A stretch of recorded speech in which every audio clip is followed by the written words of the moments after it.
Hello, this is Vivica Williams, and you're watching Head to Head. Holocaust Memorial Day is marked annually on the 25th of January. It commemorates the genocide that resulted in the death of 6 million Jews, 5 million Slavs, and more than 4 million others that the Nazis classified as undesirable. The Holocaust shook the very foundations of civilization. To discuss more, we're joined in the studio today by Anatolii Podolskyi, director of the Ukrainian Center for Holocaust Studies. Thank you very much for being with us today, Anatolii. Thank you for you. Yeah, so, hello. I'd like to focus on Ukraine and what the perception has been about the Holocaust here. So let's talk a little bit about how it's seen and how that's developed in the years. It's not easy.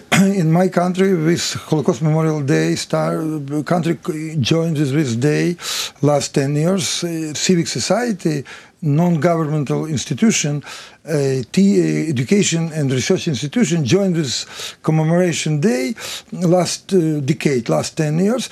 And Ukrainian government, 2011, so was anniversary of Babi Yar extermination, and government support this day too. And today, Ukrainian civic society and Ukrainian government, secondary school, universities joined with this day, and people know about fate of Jews. It's an official day, and by the way, in this year, after tomorrow, 27 January, Ukrainian Center for Holocaust Studies, together in cooperation with Goethe Institute here in Kyiv, we will organize roundtable, Ukrainian society and memory about Holocaust, research and educational aspects. And few words, in Ukraine, it's a really serious day. Before World War II, in Ukraine was a big, very high population, huge Jewish community, right.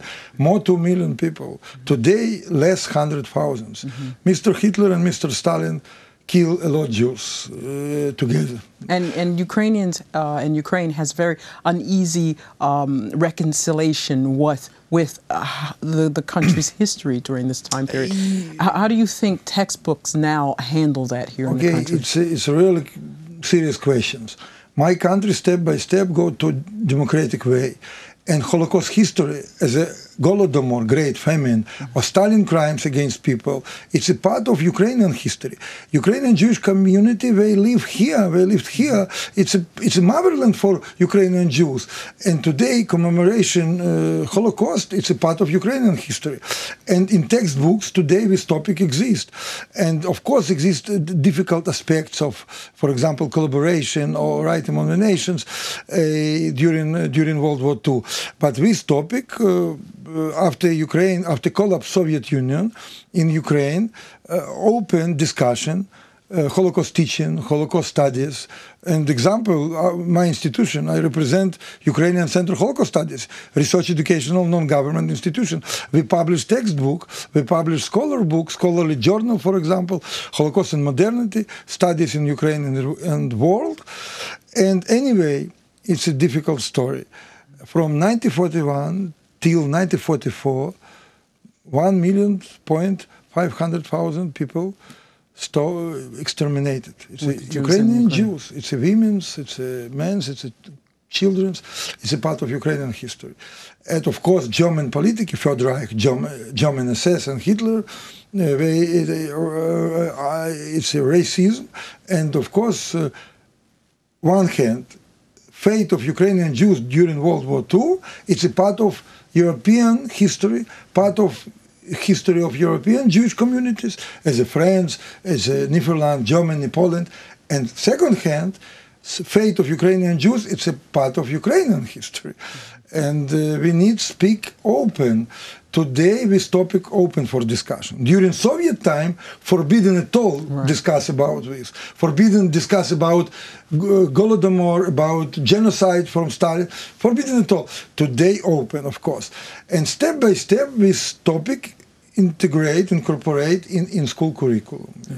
And when we talk about, there's so many unfortunate and just horrific acts of the genocide that happened here in Ukraine. And many believe that Babyn Yar was the first mass extermination of Jews, where the Nazis learned this process.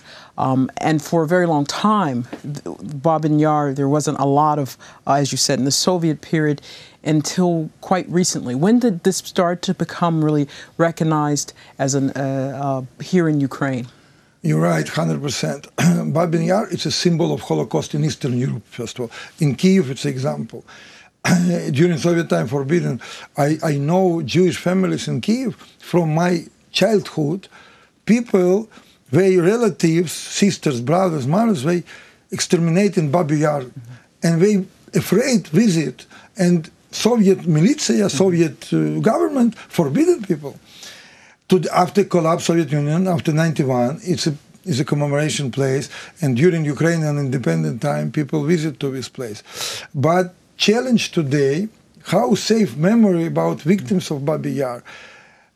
70% of victims of Babyn Yar is Jews, but not only Jewish, Roma people, Soviet war prisoners, Ukrainian nationalist movement people, handicapped people, right. Just Kyiv population, not only Jewish people, but first of all Jewish. And today challenge for Ukrainian country, society and government, save memory about all victims of Babyn Yar.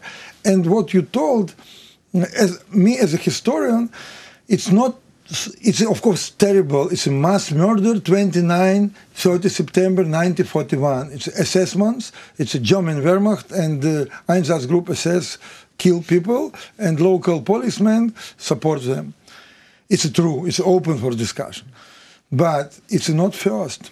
From June 1941, during German-Soviet war in framework in World War II, German SS invasion in west part of Ukraine. For example, Commemorates Podolskyi, it was 28 August, exactly before 1 month before Babyn Yar. Commemorates Podolskyi is the west part of Ukraine, and 23,000 Jewish people, Hungarian Jews and local Jews in Commemorates Podolskyi, during 1-2 days exterminate. It's not so famous as a Babyn Yar, but in Commemorates Podolskyi was really first mass execution against Jews, and after Commemorates Podolskyi, for example, in September 1941, 15 September, Berdichev, 19 September, Vinnytsia. In Berdichev, 15,000 Jews. In Vinnytsia, more 10,000 Jews. And there's the pictures people know. But Babyn Yar, it's a Kyiv, capital of Ukraine. It's a low Jewish community. And it's a really mass murder extermination. But before Babyn Yar, German SS start mass killing Jews exactly in Ukrainian territory. If Polish territory, Polish Jewish community, deported to death camp, killing center, here in Ukraine, as a part of Soviet territory. Exactly in territory of Ukraine, SS and Third Reich start mass execution. How do you say? Holocaust by bullets, by bullets? By bullet, yes. By bullets. This was what what was known, like Ukraine was the first place where they started this mass extermination, the genocide by bullet, these mass exterminations. Ukraine was part of Soviet Union, and territory of Belarus, Moldova, Baltic territory, Lithuania, Estonia, and Ukraine, it's similar.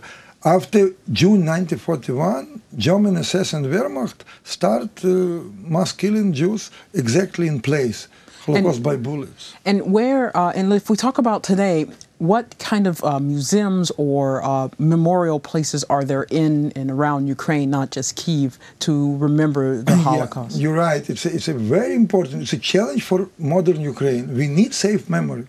And how are they doing this? Yes, today exists, for example, in Kharkiv, Memorial of WWII Yar, in Lviv ghetto, for example, in Odessa, Holocaust Museum.